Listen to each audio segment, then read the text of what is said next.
What's up, you guys? Welcome back to my YouTube channel. So today I'm going to be talking about conspiracy theories that have to do with natural disasters. So the first one that I'm going to be talking about is 9/11. Now, there is a lot of conspiracy theories about 9/11. There's a lot of controversy about 9/11, but I'm going to be focusing on the bombing that happened on 9/11. On September 11th, 2001, the North Tower was hit by an American Airlines Flight 11, and the South Tower was hit by United Airlines Flight 175. The North Tower collapsed 102 minutes after the initial impact, and the South Tower collapsed 56 minutes after the initial impact.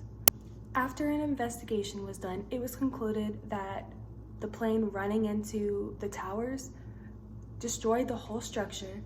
The fire installation and the jet fuel is what caused the fire and it ultimately caused the tower to collapse. Professionals have stated that it is impossible for the planes to have caused the fire because jet fuel really is enough to burn through steel, so it really wouldn't have done that much damage to the building. There have also been eyewitnesses that stated that they heard bombs and they saw explosions right before the building collapsed. One of the key factors to this theory is Building 7, which was clear across the street from the North and South Tower, but somehow still got caught on fire and still collapsed. Officially, the fire spread from one of the other buildings and destroyed the structure and caused the building to collapse. But as I said, jet fuel doesn't burn it hot enough to go through steel, so there's no way that that could have happened. Now, this conspiracy doesn't really have a clear motive of why this happened, but people think it was a pre-global strike or warning against Afghanistan, Iraq, and Iran. There's been so much controversy over this, and I personally don't know what I believe. I don't think that it's completely impossible for it to have happened, but I don't think that there's enough evidence or enough motive behind it to say whether this is real or not. So the next theory that I'm going to be talking about, well, it's not really a theory at all actually, is MK Ultra, which was a project put on by the CIA to test whether we can be mind controlled. So the program was started in 1953, and its intended purpose was to find drugs or substances that could alter our minds or make them have control over our minds, because they wanted to be able to have interrogations where they could have complete control over their subjects and they could figure out any kind of information that they needed, especially from spies that were coming from foreign countries. Now, this program was full of illegal activity. They would administer drugs to unknowing subjects, people who didn't give consent, people who didn't agree to be a part of this experiment, and they would just give them drugs and see how they reacted to them. MK Ultra used many methods to try to mind control us or alter our brains so they could have more control over us. They used psychiatric drugs, mostly LSD, and many times without the person knowing that they were doing this.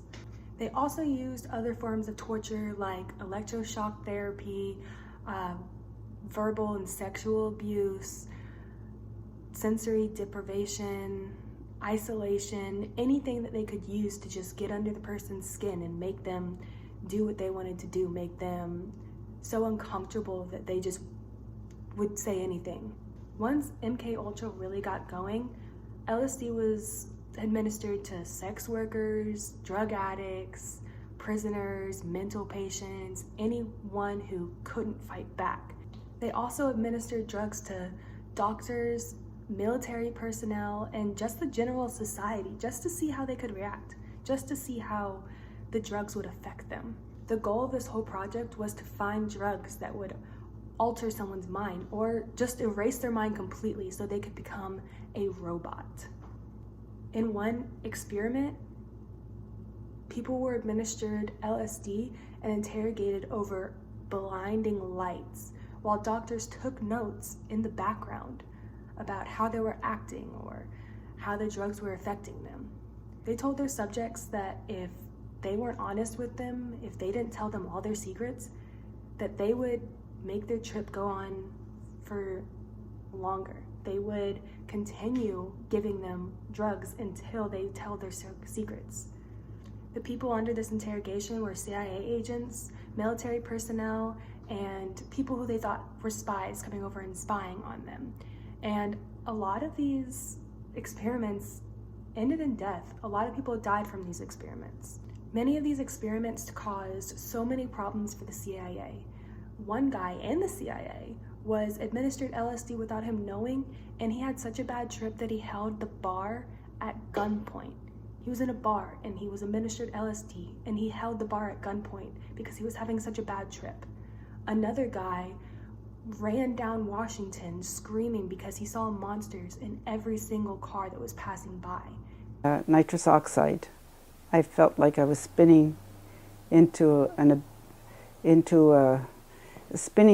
spinning without faster and faster, and I always thought, is this how it feels to die? And I never knew if I'd ever come out of it.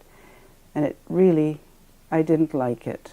It really left me feeling very, very angry and very depressed afterward. And I didn't like all the pills that I was taking. I couldn't swallow them with water because they were always afraid that I wouldn't keep them down. So a nurse was always watching me until I swallowed them. Thankfully, later, MK Ultra dismissed LSD, saying it was too unpredictable for the research that they were trying to do. And then in 1973, these experiments were finally stopped, and they were finally put to an end because all of the stuff that they were doing was illegal. You're not allowed to just give someone LSD without them knowing about it. That's highly illegal. This last one's gonna be kind of short, but I find it really interesting because just talking about MK Ultra, this doesn't seem too far-fetched. The chemtrail conspiracy theory is based on the belief that chemtrails are leaving unknown chemicals up in the sky for anyone to breathe in, anyone to be exposed to, and we don't know what it is. If you don't know what chemtrails are, they're the trails that when you see the planes going by, the white smoke that's left, that's what a chemtrail is. Usually they disappear, and that's a contrail, but these ones don't for some reason. So normal contrails disappear because they're made out of water vapor, but why don't these chemtrails disappear?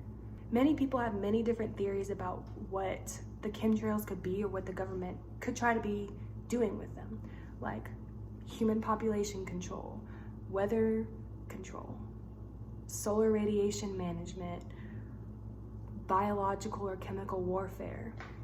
There's so many things that so many people think that this could be. There's no one answer, there's no one theory. It's a very broad theory, and you can kind of pick and choose what part of this theory that you want to believe. Of course, this conspiracy has been dismissed by all scientists, saying that, oh, they just linger for a little bit, there's nothing wrong with these, there's nothing different, but normal contrails don't linger. So something about these chemtrails is different. We just don't know what that is. Thank you guys so much for watching, and I really hope you enjoyed this week's video. Next week's video is going to be a little different. It's going to be a crime video about one of my favorite cases, and one of the cases that I know the most about because I just find it so interesting and intriguing, and it's currently unsolved, so we'll see if we can solve it.